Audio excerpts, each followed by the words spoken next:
Hello my beautiful bookish friends and welcome back to my channel. Today I am going to be telling you guys all about my recent reads, which is actually full of not so recent reads. I did not realize the last time I did this video was in August, so it was 3 months ago. So this is basically like the quarter, like Books and Lala does a quarterly wrap up.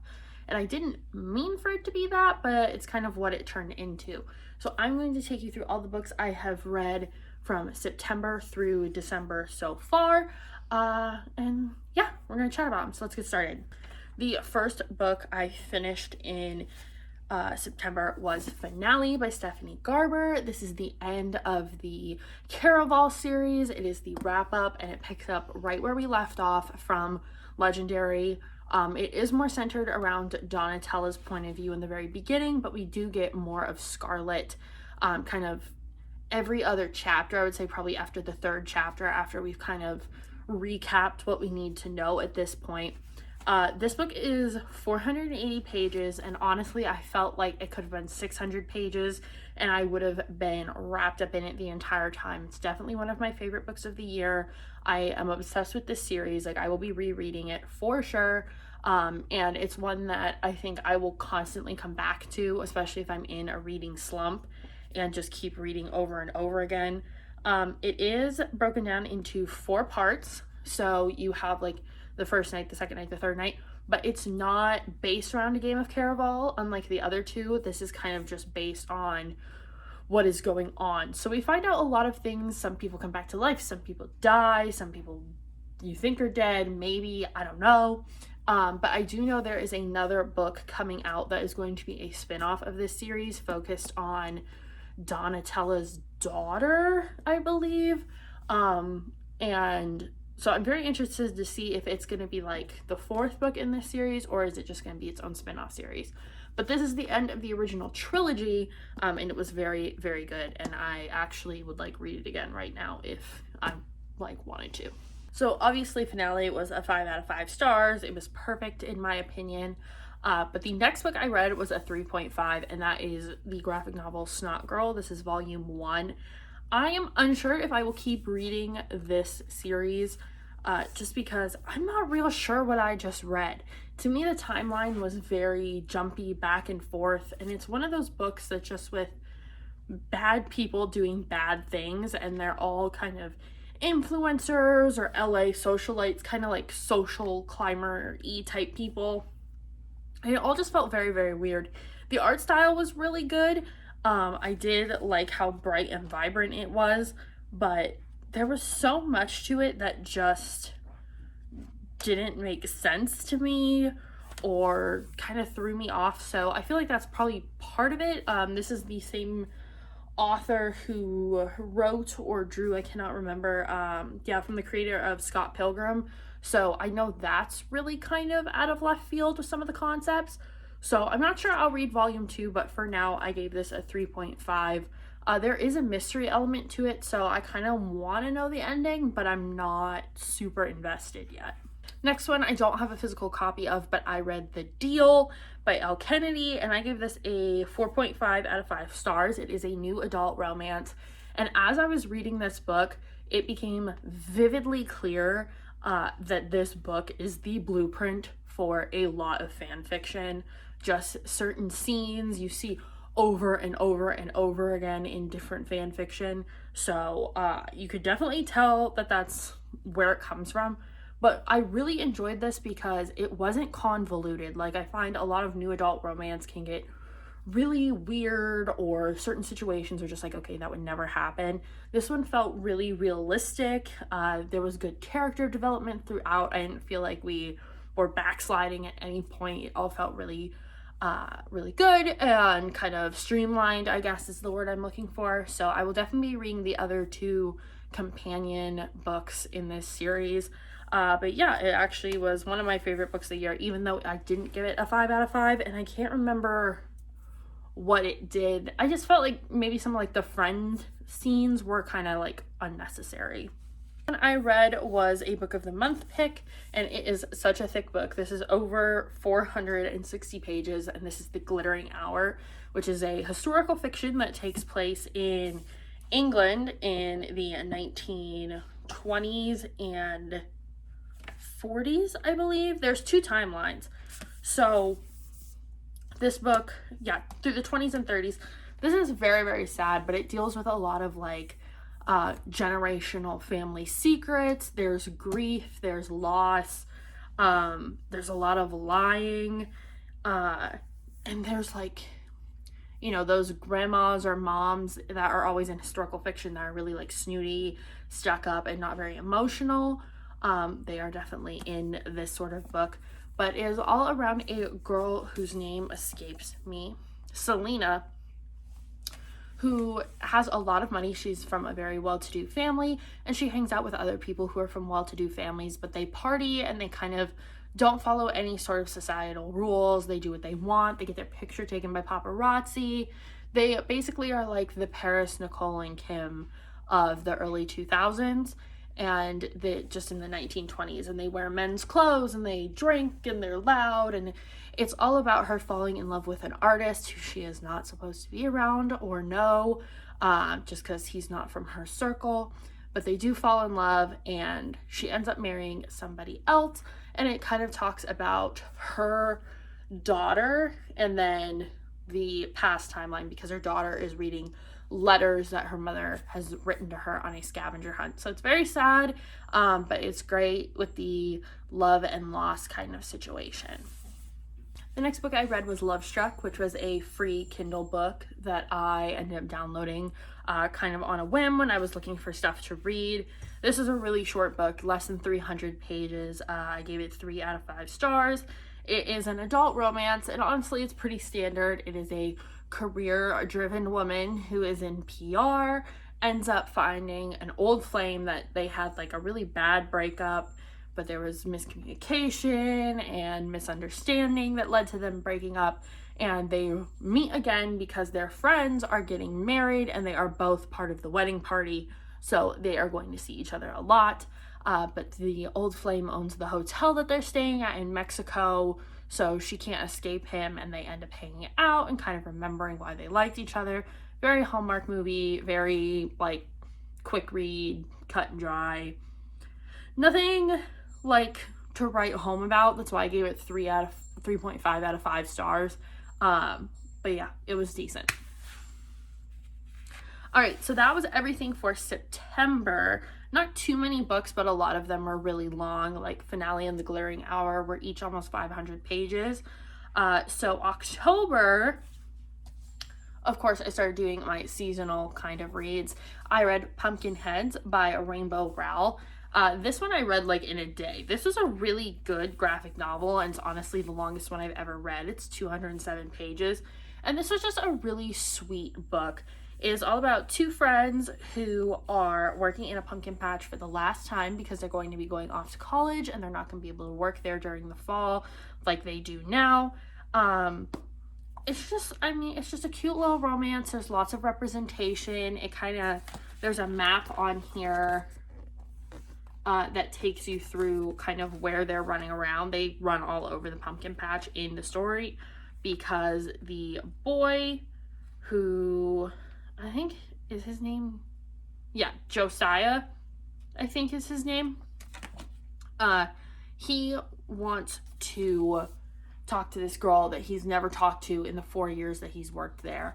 And he thinks he's like in love with her. So his friend Deja is like, we are going to get you to talk to this girl before the end of the night. But then things keep happening that pushes them back further and further and further, and they're on like a wild goose chase for this girl. So it is a very cute little read. It's definitely like friends to lovers sort of situation. So I really liked it. I think a lot of people have said it was pretty good. I mean, it is pretty streamlined, like basic sort of story, but it was very, very good. And I love the art style. That's the thing in graphic novels for me, is I have to like the art style. So I very much enjoyed this. Then I read an oldie, but definitely a goodie now that I have read it, and that is The Lying Game by Sarah Shepard. She is the author of Pretty Little Liars and no, she didn't write The 9 Lives of Chloe King, but they were all on ABC Family back in the day when I was in like middle school and high school. But The Lying Game is about 2 sisters. One of them is Emma, and what is the other one's name? there's Emma and then her long lost twin. Is it? No, it's not Sutton. Is it Sutton? Yeah, Emma and Sutton. I don't know why I couldn't remember that. They are long lost twin sisters, but one of them, you find out like on page 1, is dead. She is dead and cannot figure out how she died. So you're hearing her thoughts or her perspective, like she's following her twin around, like they're tied together. And Emma has to be Sutton so that the person who killed Emma does not get caught, because they have messaged her, they're blackmailing her, they're telling her, you need to be her or I'm gonna kill you too, because no one can know she's dead. So this is like a 7-book series. This was just book 1, and I did watch the show when it was on TV, but I did not remember exactly what happened, and I didn't watch it all, so I don't know who the killer is. But it helped me, like, having watched the show, it helped me read through the book a lot faster, because I was like, oh yeah, this is this character, and this is this character, and this is this person. But there's also another boy who's missing, and he is her friend's brother. So you're kind of getting like, there's 2 missing people all of a sudden, and at least one person is definitely dead. So I'm very excited to read the next book. This kind of ends on a cliffhanger. So I am going to try and read those this month. I gave The Lion Game 4 out of 5 stars. And then apparently I was still in the mood for murder and crime because I read I'll Be Gone in the Dark by Michelle McNamara. This is a true crime novel all about how they caught the Golden State Killer and all of the horrible crimes he committed over the it was like 20 years, I believe, that he was out killing people. This book was crazy. I have never had a book that I've had to put down and like step back and be like, that was too heavy. I need to like sit back, take a break, go read something light and fluffy. Like I kind of read Pumpkinheads in between here because there was so much. I mean, if you don't know, the Golden State Killer broke into people's houses and sexually assaulted and raped people. And oftentimes he would leave them alive. So these people end up living with this trauma, and it's all about Michelle McNamara, who unfortunately died before the Golden State Killer was caught. But she was part of the reason they were able to catch him. Some of her interviews and things that she put together helped them catch him. And of course, the development of DNA profiling, getting stronger and stronger through the years. But it was an amazing look at all the research she had done and how obsessed she became with it, and how every little link to something else she would follow till the very end. And as someone who's in journalism, a different kind of journalism, but still interested in true crime, this was just such a good example of following your gut and following your leads and, you know, not discrediting anything before you really dig into it. So if you like true crime, you're definitely gonna like this. This does get really info dumpy at times, but I think most of that is just to be like, you know, this wasn't some hunch I followed. This is how far I took this thread. But I will say the first part of the book, because this is broken down kind of into parts, is just about his crimes. So it starts in Irvine, California in 1981, and then you kind of bounce around a little bit, but you go through just about every crime he committed. So it is very heavy, and I mean, trigger warnings everywhere on this book, but yes, it was very, very good. 50 sexual assaults in Northern California before moving south, where he committed 10 murders and then disappeared for a while. So after reading something that heavy, I definitely needed a light, fluffy read. So I read Tools of Engagement by Tessa Bailey. This is the 3rd book in the Fix Her Up, Love Her or Lose Her series. So this is the last one. In this one, we are following Bethany and Wes. And Bethany gets herself into a home renovation competition against her brother Steven, who we see in the other books. And they are basically battling it out to see who wins this house flipping competition. It kind of comes out of nowhere, and Bethany has an idea of what she's doing, but she doesn't have the tools in the team that Steven does. So it's very much an underdog story, as well as being, you know, wrapped up in the romance of her and Wes. This is an age gap romance, so I think at this point we have hit every single trope that we can in romance between fake dating and fix her up, enemies to lovers and love her or lose her, and now we have an age gap romance, and thrown together by weird circumstance.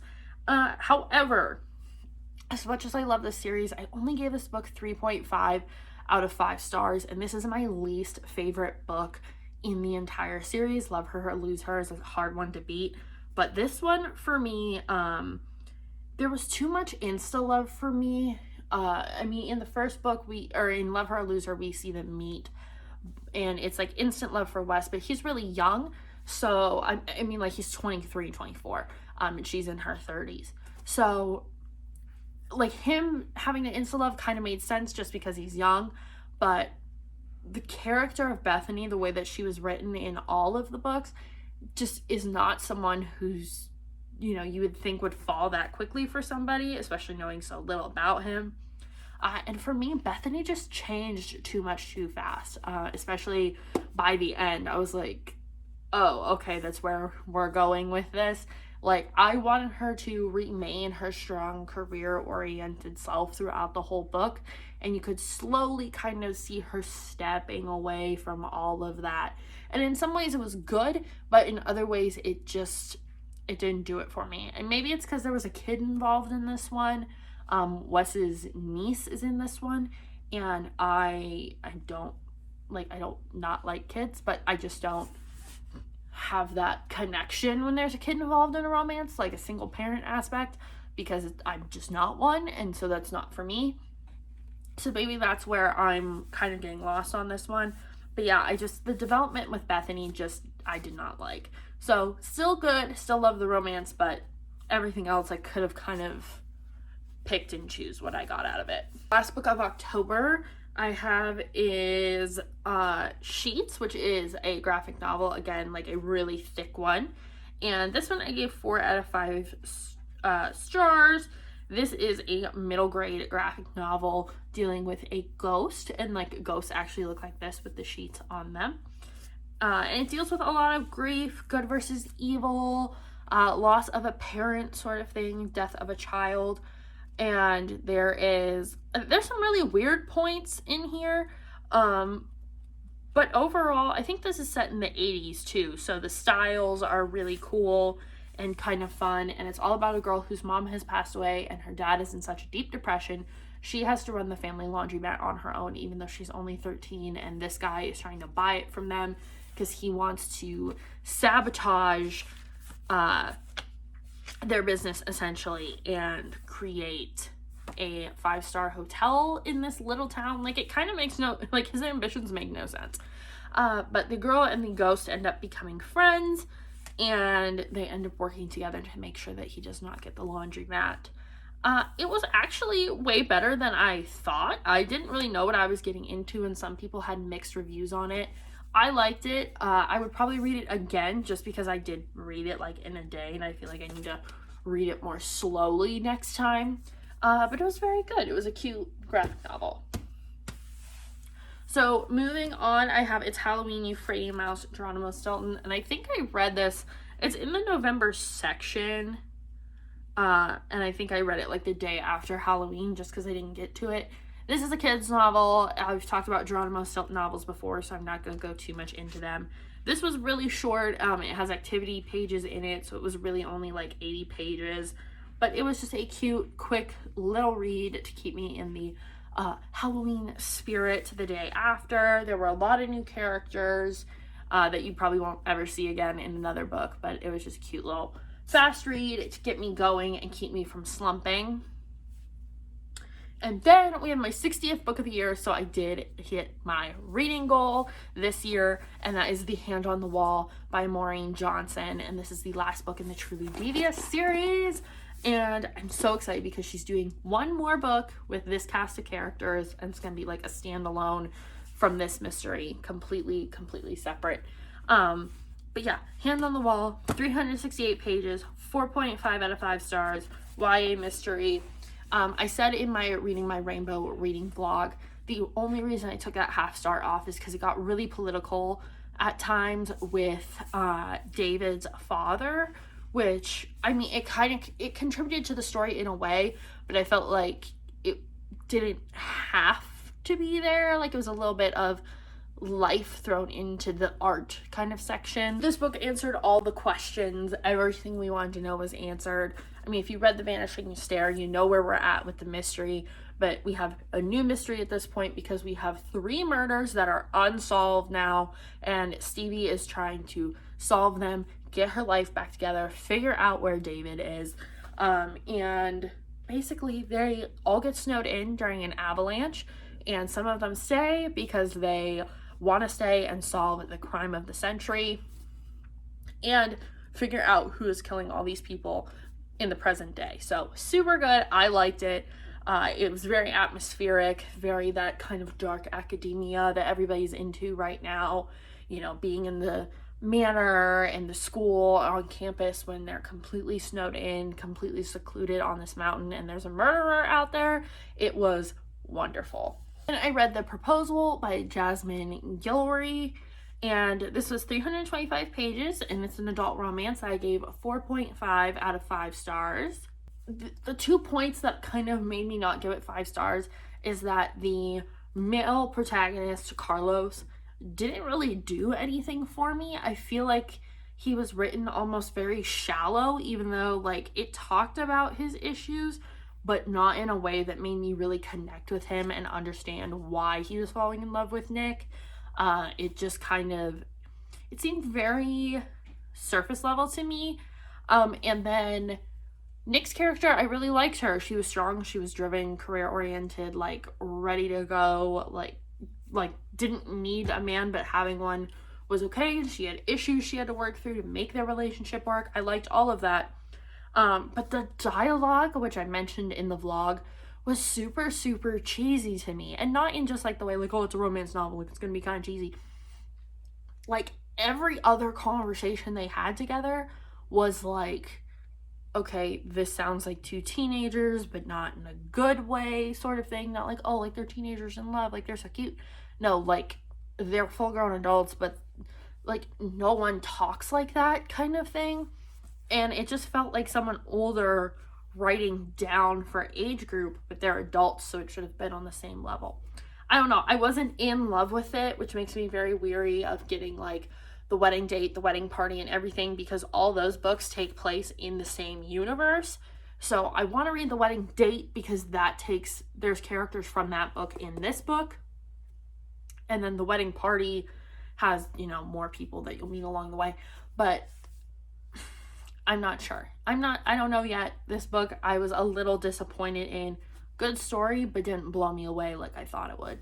Because the season-a-thon started, it just wrapped up yesterday on the 6th, so I ended up reading for that one Merry Christmas Geronimo, which hit a couple different things on the bingo board. I'll post the picture here so you guys can see, like, all the challenges I ended up getting done. I definitely didn't finish them all, but I did get a good amount done with the 2 books that I read specifically for the challenges.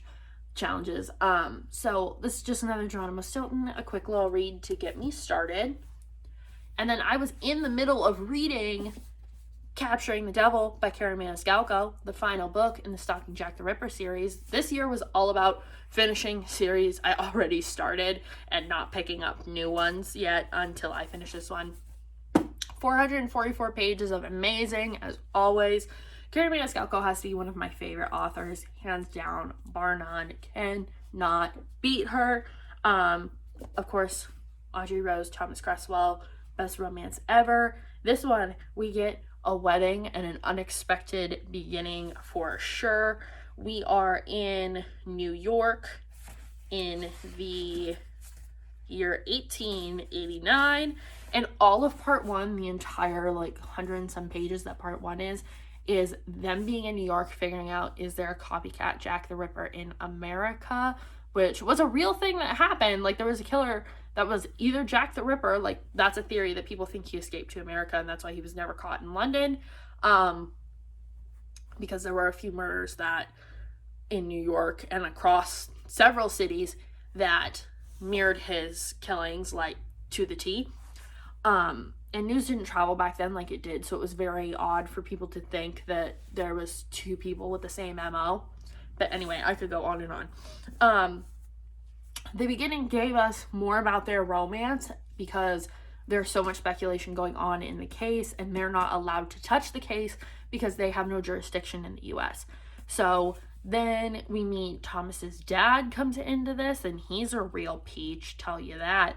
But then we go to part 2, which takes place in Chicago, and this is where we get into really our gory murder kind of stuff that comes with this series, because they're going there for the World's Fair because it's 1889. And yeah, some of the timelines are a little like fuzzy because she'll even say in the author's note she took some like historical liberties with the time frames and stuff, but there's a murder hotel because we're dealing with H.H. Holmes, and Audrey Rose is going to try and catch him. So it's very good. I highly recommend, if you have not read the series, to do it and do it quickly because it is super good. And all the books are out now. And the last book I have read so far this quarter, or this, section, whatever, is The Afterlife of Holly Chase. I just finished this book the other day. 385 pages, 4 out of 5 stars. YA contemporary retelling of A Christmas Carol. A lot of people have talked about this book. This is all about Holly Chase, who ends up dying, and she is a Scrooge. So she is visited by the ghosts, but because she does not listen to them, she laughs it off. She thinks it's all fake. She ends up becoming the ghost of Christmas past. So she has to kind of help a Scrooge try and get him to see the error of his ways. But here's the kicker. She was 16 when she died. This boy's 17, and she starts to have feelings for him. So she has to kind of separate how she's being selfish and how she's helping Project Scrooge. And it's all very good, and of course there's a good twisty ending. So that is 64 books I have read so far this year. This section was a really good reading quarter, season, however you want to see it. This is basically my fall into winter. So hopefully you guys enjoyed this video. If you did, leave me a like down below and tell me how many books you have read between September and the beginning of December, and I will see you guys in the next one. Bye.